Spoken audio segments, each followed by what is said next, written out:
I've come to that conclusion that these people will never change. Like, at this point, I've come to that final conclusion that the only thing that can change these people is death or rapture. That is the conclusion I've come to. And I've come to that conclusion that Black Americans will continue to rise. No matter how they try to intimidate, no matter how they try to shame, no matter how they try to do every single thing in their power to bring down Black people. Now, let it make sense to me that a Black woman is doing her thing with all due respect. A Black woman is just doing the business of the day, but because any single thing relating to people that look like us, they will always try to look for a way to twist it, to justify it, to make it look as if it's in our favor. I want you guys to listen to what this woman said.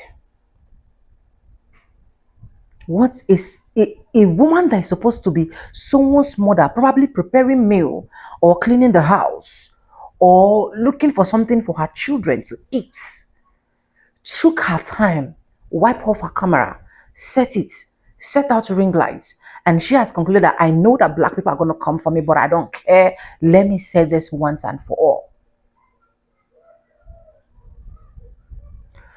Welcome back to the channel. My name is Sonia. Subscribe, like, comment, and share. Credit belongs to the original creator of every single clips and stitches we have in our today's episode. With that being said, let's dive right into this video so that you guys can watch, and I'll be back with commentaries. Do not vote for Jasmine Crockett. All right, let's say it slowly and clearly this time, since people want to pretend they don't understand me. First of all, this whole proximity to whiteness thing, I'm a Native American woman born and raised in the Deep South. I don't get proximity to whiteness. I don't get protected by white men. I don't need one to speak for me. And to make it funnier, I've literally campaigned for Jasmine Crockett. I've knocked on doors. I've showed up.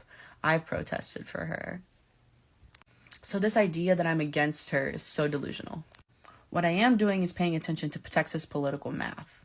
Not vibes, not fantasies. The actual numbers from the last 30 years show we haven't elected a Democrat statewide since the 90s. Not governor, not senator, nothing. And that's not my worldview, that's Texas's worldview. And again, let me be clear, I never said Jasmine Crockett wasn't qualified. I never said she couldn't do the job. What I did say is she is running in a system that is built to crush candidates like herself. Texas has spent decades suppressing Black and brown turnout, draining political infrastructure, and making sure that Black outspoken candidates like herself face the steepest uphill climb possible. Calling out the racism in a system isn't racist. It's acknowledging the racism that already exists.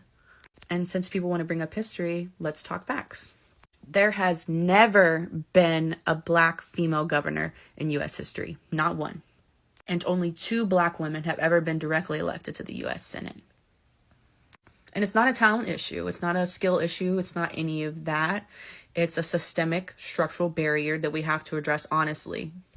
And again, yes, I said that Texas is not going to elect a Black woman, but that's not my mindset. That's Texas's mindset that I'm acknowledging. I'm describing the pattern, not creating it. The state being gerrymandered affects the political landscape the Senate race is happening in. When districts are drawn to be non-competitive, campaigns don't invest statewide, campaigns don't build infrastructure in the certain regions. Basically, the whole areas that are receiving zero outreach affects the statewide outcome. And this point about there being 4.3 million Black Texans, so it should be easy. If raw population translated to raw turnout, Texas would be blue already. And Texas actually has more registered Democrats than Republican, but again, registration does not equal consistent turnout. And that gap is exactly what voter suppression exploits. And when you guys start saying that I'm paid off or a plant or bought by white supremacy, it just makes you seem like a right-wing MAGA person who calls everybody they disagree with paid off by George Soros. You're not countering the data, you're just avoiding the conversation. And let me say this last part clearly. Naming structural barriers like her being a Black woman who's outspoken against Trump often is not a sign of failure or an acceptance of defeat. It's strategy. It's how you win long term instead of getting blindsided over and over and over and over. So yes, I'm going to continue to say that Tallarico should be our vote since he has the better chance at winning. Him in office gives us a better chance at making world change and removing some of those structural barriers that we've been talking about so that Black women like Jasmine don't have to run in an uphill battle in a race like this ever again.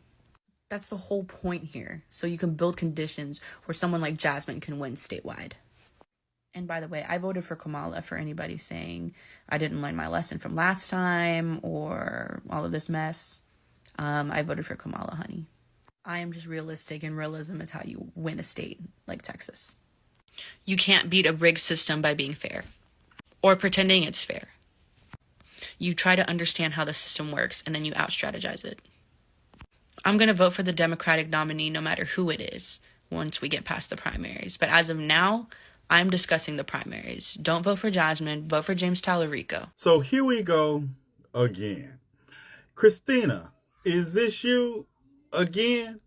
Now, I made a response video to the video she made talking about don't vote for Jasmine Crockett because she can't win in Texas. And I also addressed the misleading information she talked about a gerrymandered state when gerrymandering doesn't matter in a statewide election. And in her response, she didn't address that misconception on her part. She did say something about political science 101, and I'm willing to put my political science acumen against hers any day of the year. But I still digress on that. She made a response to me in my comment section. And before we get to the response she made that didn't address any of the issues I raised, I want to play what she said again. And this is also going to be for those people in my comments section that think she has a point. And I showed you that she didn't. Unless, of course, you want to just acknowledge that her point is rooted in racism and misogyny. Let's get it. Do not vote for Jasmine Crockett. Texas is a gerrymandered state, and a Black woman is never going to win. If Beto O'Rourke couldn't win his spot for senator or governor, what makes you think a Black woman who speaks her mind is going to win?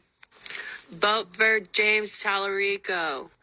As much as I want Jasmine Crockett to be our next senator, it's just unrealistic, and we're going to lose. Now, if you would like to see my full response to her video and then get some kind of idea of what this doesn't respond to from my video, it's about 2 videos back from this one.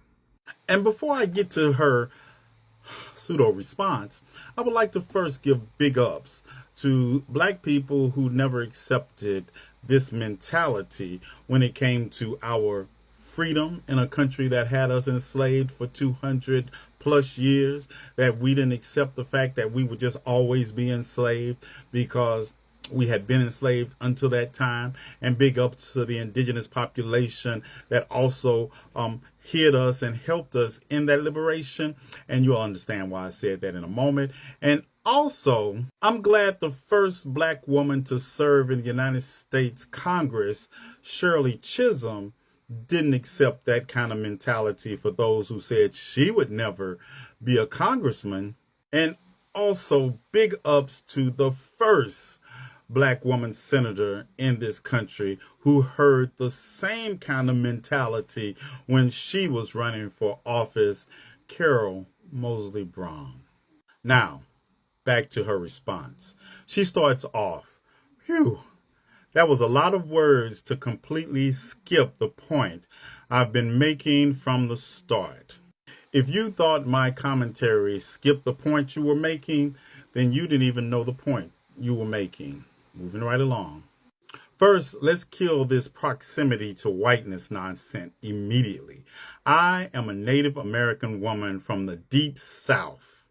You're a Native American woman from the Deep South, and I am a Black man from the Deep South.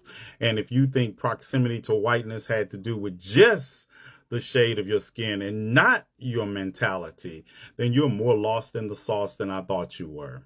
Moving right along. I don't get saved by white men, and I'm not looking for one to save me, but you're advocating for one for office when there's a black woman seeking the same office. Okay, moving right along. What I am doing is paying attention to the actual political math in Texas, not vibes, not fantasies, politics, not wishful thinking, the data from the last 30 years. You want to deal in facts? Then I'm sure you know who this is, but I bet you don't. This is Barbara Jordan, and guess what state she's from?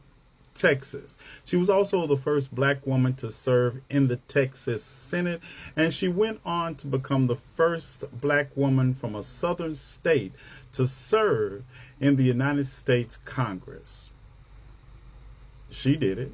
And let's talk about Representative Ron Reynolds from District 27 in Texas, where he becomes the first black person to represent that district since Reconstruction. And that's significant in Texas because District 27 is 34.2% white, 20.7% black, 22.1% identify as Asian, with the rest of the population spread out amongst other ethnic racial groups, and 24% of those identify in some way, shape, or form as Hispanic or Latino. And I mention this because in my response video, I said the following. As fact before I go. Texas is the home of the largest black population of any state, with approximately 4.3 million black people. That number, coupled with the other minorities that call themselves our allies in Texas and disgruntled white people by the current administration, should be more than enough to elect Jasmine Crockett as the next senator from the state of Texas. I really don't expect you to know who any of the people I'm talking about are, but I do understand the Kamala Harris of it all. Because instead of finding a way to elect the person that needs to be elected to the job, you all are too busy doing stuff like the following. Second, you keep repeating that I don't want Jasmine Crockett to win, when I said multiple times that her qualifications are not the issue. You see what you did there? You kind of split something between saying that you didn't want her to win, that you say you didn't say, and I played your entire video, and talking about her qualifications in the same time. Well, if you wanted her to win and her qualifications are not the issue, then that's why you would be campaigning for her unconditionally. But we saw this all with Kamala Harris also.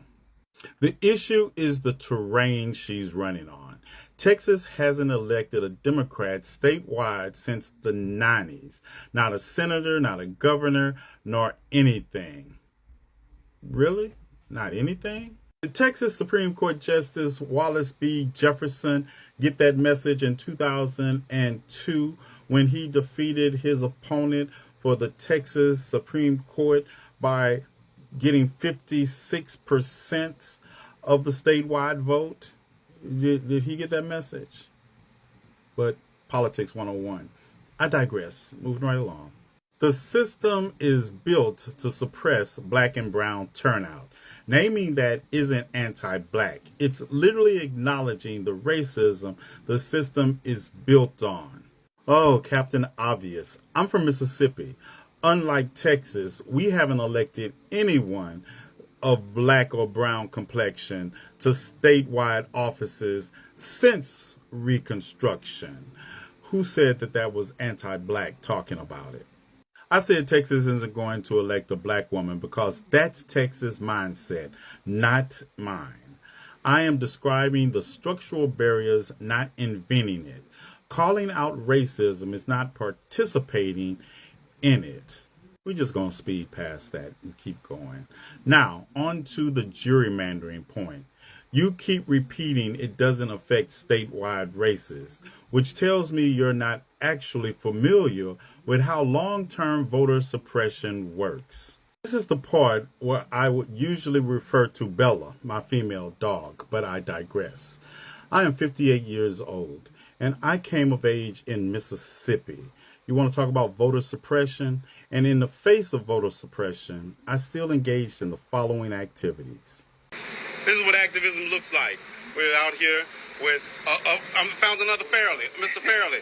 Hey, Mr. Fairley, say hello for me. Yeah, we're out here. Mr. Fairley's registering to vote, and this is what activism looks like. We're out here registering to vote, and we're out here canvassing, encouraging people to get out to vote.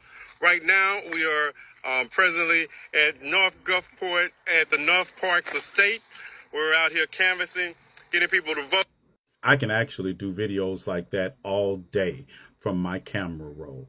You might think you have the right one, but I guarantee you I am not him.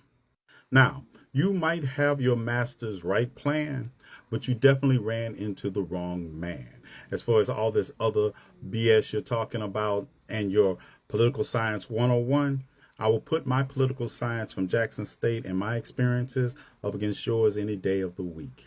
Let me get this straight. Israel and America have an alliance for the past 80 years.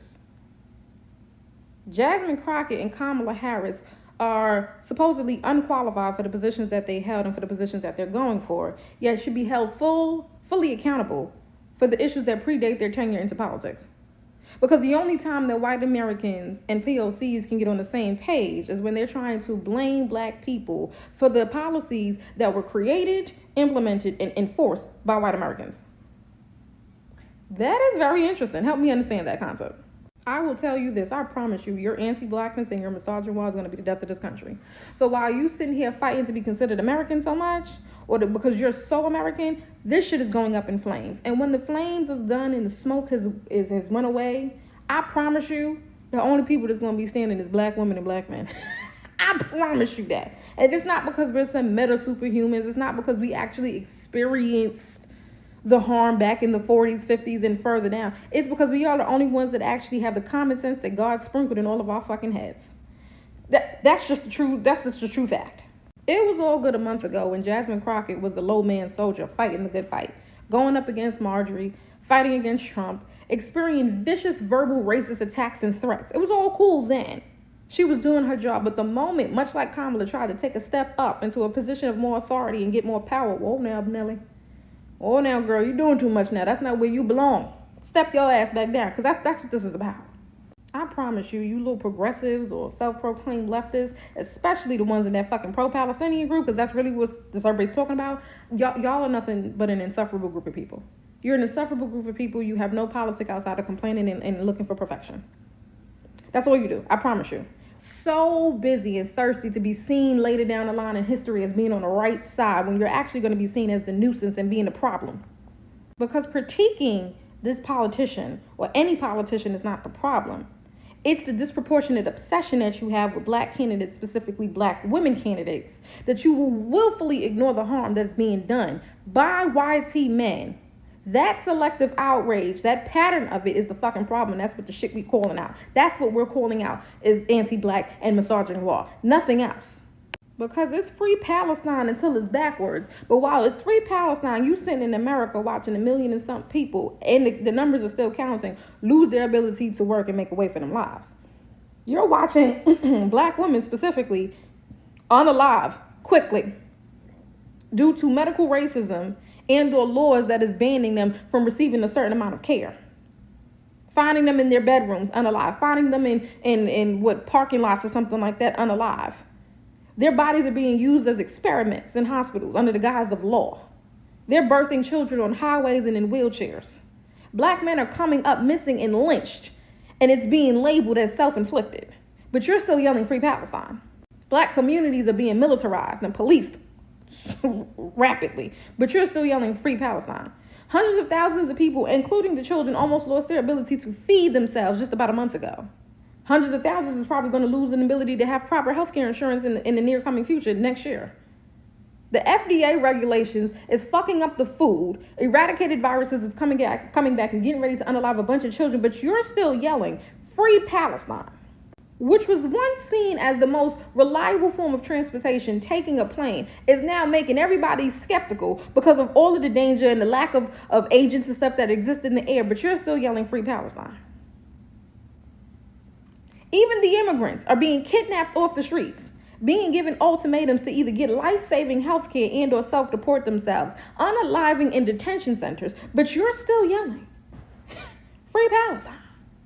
Education is soon going to become a fucking privilege, especially as they cap out on certain professional degrees that mainly women participate in, which would eventually further the inequities in the healthcare systems that's already happening right now. But it's still free Palestine until it's backwards, right?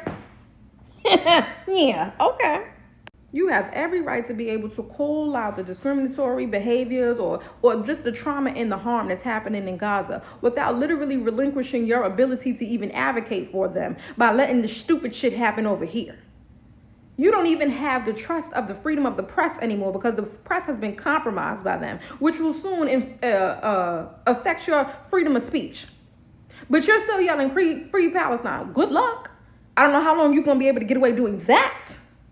This nigga wants to remove birthright citizenship, which means that you even being born here won't even be valid after a while, because if you got a parent that's a fucking immigrant or both parents that's an immigrant, I guarantee you he gonna find a way to remove yourself. He gonna make you walk the fucking green mile, or he gonna threaten you with a level of violence. They are sending dog whistles, even speaking about the Somalian community and telling them, you're not stuck with us. We're not stuck with you. You're gonna be stuck with us if you don't get the fuck out. But you know what you're doing. Go off, babes. You got it. With all of this level of destruction, you ain't seen shit yet. You ain't seen shit yet. You in a whirlwind of surprises about what the fuck they about to pull for 2026, because by fire by force, YT Americans is gonna get the bottom line. Okay? They're gonna get the bottom line as long as ain't nobody out there really stopping them. And we all know that the only shit that y'all been able to conjure up this entire goddamn year is nothing but a no kings protest. Let's see how effective that was. America just pew down 2 motherfuckers off a boat in the Caribbean. But it's go off, babe. You got this. Yeah, take this shit back to the 40s and to the 50s. Take it back. Don't take it back to the romanticized version, because everybody thinks that those level of harm was just, it was just a little sign that said don't drink at the water fountain. Slavery was just, picking cotton. No. Take it back to the dehumanizing part, because you got this. You know what you're doing. You know what you're doing in a lawless ass country as America. When I say lawless, I mean it's because it's always a fucking loophole to get what they really want done. You want to sit there and not. Okay. Good luck, y'all. Good. I'm not gonna lie. I don't give a shit what happened to y'all at this point, because y'all are dumb as fuck. That's it. The pro-Palestinian movement has lost so much traction over the years, especially amongst minorities in this country, is because you guys have shit dog fart rhetoric and PR. What I'm referring to recently is the whole thing with Jasmine Crockett and James Tallarico. Those are the main candidates that are up for election right now in the Texas Senate. Right now, there's heavy conversation regarding Jasmine Crockett and her alleged support for Palestine. I hear a lot of people saying that a candidate's support of Palestine should be a litmus test for whether or not you vote for them, but it seems like you motherfuckers don't understand that someone has to win. Whether you vote for them or not, and whether you vote or not, someone is going to win. If no one in this country voted other than 3 people, a candidate would still be put in office. When we talk about things like Palestine, it also gives off the fact that you guys do not care about the minorities who live in this country, who feel, rightfully so, that you want them to set themselves ablaze to keep others warm. Whenever I hear conversations about this ongoing Palestinian genocide, we never talk about the people who are going to be dying here and across the world. 15 million people with HIV are expected to die within the next 5 years because of the cuts to the HIV programs within this country. 15 million people are going to die. And the thing that confuses people is that it seems like you guys don't understand the concept of more people dying versus less people dying. Sounds like you guys expect for people to no longer care about their life. Not having affordable healthcare kills people as well. Not having affordable housing kills people. Being in poverty kills people. You are expecting people to forego their own life and expect for them to not care about their own survivability or the survivability of Palestinians. And I think it's the fact that when these concerns are brought up, you guys immediately make it seem like people do not care about the lives of Palestinian people and children. That's why people don't want to fucking listen to you, because it sounds like you're in a cult. It sounds like you're in a fucking cult. 4 people have died under Republican leadership. That is a fact. More people have died, and more people are going to die in just 5 years. 5 years of your life is going to go by, and 15 million people with HIV are going to die. There are trans youth in this country who are going to have to flee. There are disabled people in this country who are not going to be able to flee. There are internment camps in our country right now. People in these internment camps are going missing. The point is that you guys make people feel like their lives don't fucking matter by making it so that you only speak about those in Palestine and their genocide, but you speak about the lives of no one else. And yes, I think it is important to talk about Israel's involvement in our algorithms and government 1000%. But when you only speak about lives lost, you are going to lose people. When your rhetoric boils down to people not caring about their lives, their children's lives, their friends' lives, you are going to lose people and people are not going to want to listen to you. People care about what's going on in Palestine. People just know, inherently so, that they need to put on their mask before they can put on another person's mask. It has to be very difficult to be a Black woman, and it has to be an extremely tiring existence to have everyone in the world, including within your own demographic, attack you for simply existing. There has been a concerted effort to villainize Jasmine Crockett's Senate run, and people are taking this opportunity to weaponize sexism and racism and throw the full gambit at her in terms of her being Black, in terms of her not being qualified, in terms of her policy, and in terms of her choices.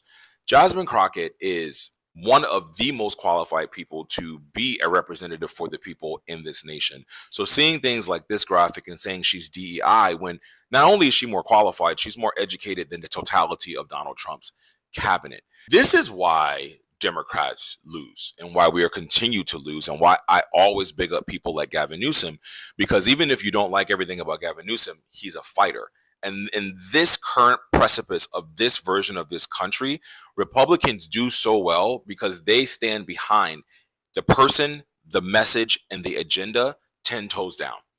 They don't care if the person was in jail for theft, fraud, robbery, they're breaking the Constitution. It doesn't matter. I'm not saying that's okay.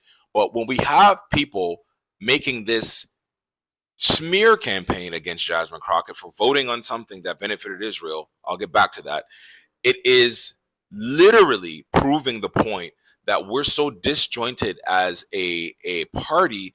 We want to focus on this one little issue that trumps the bigger picture, and Democrats can't see the bigger picture and talk about things that matter to the everyday citizen. Jasmine Crockett said that the relationship between Israel and America was strong and special before my life, and it'll be like that after my life. And she is correct. Everyone in Congress voted the same way, but you're holding her to a higher degree of scrutiny under a microscope because she's a Black woman.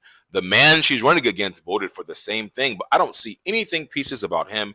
I don't see anything pieces about his choices, his deliverables. And if you want to, you can research every single policy choice that Jasmine Crockett has made.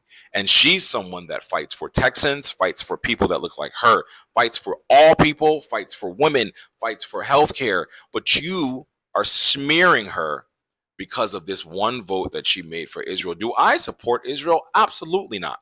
But do you think America is going to not support Israel because of one person? They just killed 100,000 people on camera and in 4K, and America's still voting for them. But we need to stop this madness. We need to vote for people who actually can impact change. The country has more issues than just one. Like I said, it has to be exhausting being Black and being a woman, because any opportunity possible, people will throw out sexism and racism, and it has to be tiring. Anyways, welcome back, guys, and I hope you guys have seen all of that. And you know the annoying parts.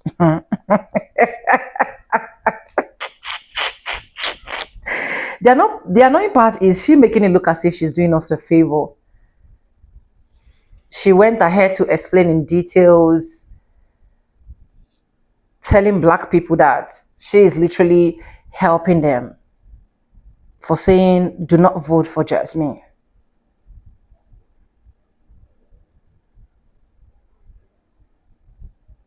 Going ahead to tell us that she has run campaigns for her before, blah, blah, blah. And right now, these are some of the disadvantages. There is no Black person that has literally won in blah, blah, blah. There is also Black person that are blah, blah, blah, come for content. Like, we did not literally send you to do that. You are not even in the position to tell people what to do or what not to do. Your job is to shut up and go ahead to vote for whoever you choose to vote for. not setting your camera. Okay, you wanted black people to actually sit back, fold their arms, and then watch every single thing being stripped away from them, from these white folks. You never wanted black people to come out and contest. Because at the end of the day, yes, there is no history that black person has won. And so what? Is a home built in a day? Is a house built in a day? It starts from somewhere. It starts from foundation. I don't know how these white people will always learn to mind their business. They should learn to mind their business. They should learn to remove their dirty, disgusting mouths from every single thing that concerns us. They should learn to stay on their lane. You don't necessarily need to set up your camera to say all of that. There are other things for you to explore as content if you want to create content. But you went ahead and say that they said something, and then you went ahead to remix what you said again so that you can put like a clarity and explaining to us. You don't need to explain to us. We know what we want. We know who to vote. We know what to choose. Because at the end of the day, that is how from the start of history, white folks always make it look like they are trying to help black people. They are trying to make black people comfortable. They are trying to come as rescue team for black people. And instead of that, they turn back, strip off every single thing, put out a lot into slavery, sold a lot of people, bought a lot. And at the end of the day, settled the enslaved masters. Until today, reparation was never given to black Americans. These are their nature. They come as if they are savior, advising us, telling us why we shouldn't, giving us reasons that she think is genuine, because as far as I'm concerned, those reasons were never genuine. This is politics, and this is people's voting choice. So you say this, you did not say it. Every single person will vote for who he or she wants to. It is high time white women and men learn to educate your own to mind their business, even if it's too difficult for them to mind their business. Because I know that they've seen it, that every single thing concerning black people sell a lot for them. They sell a lot on that, so they are now leveraging on that okay, if they create social content and it's boring, why not let's target it towards black people and see how fruitful it's going to be. Stop it. It's not making sense. We don't need that. Guys, let me know what you think in the comment section. I want to say a very big thank you to every single one of you supporting, liking my videos, subscribing. I really appreciate it. I do not take you guys for granted. And I want to say a very big thank you to every single one of you joining my membership and sending super thanks. I do not really take you guys for granted. You guys are absolutely the best. Let me know what you think in the comment section. Credit belongs to the original creator of every single clips and stitches we have in our today's episode. And yes, guys, with that being said, with no further ado, I do like I always say in my videos, I'm going to be saying that, and I'll see you guys in my next one. For now, bye guys. I love you guys. Mwah.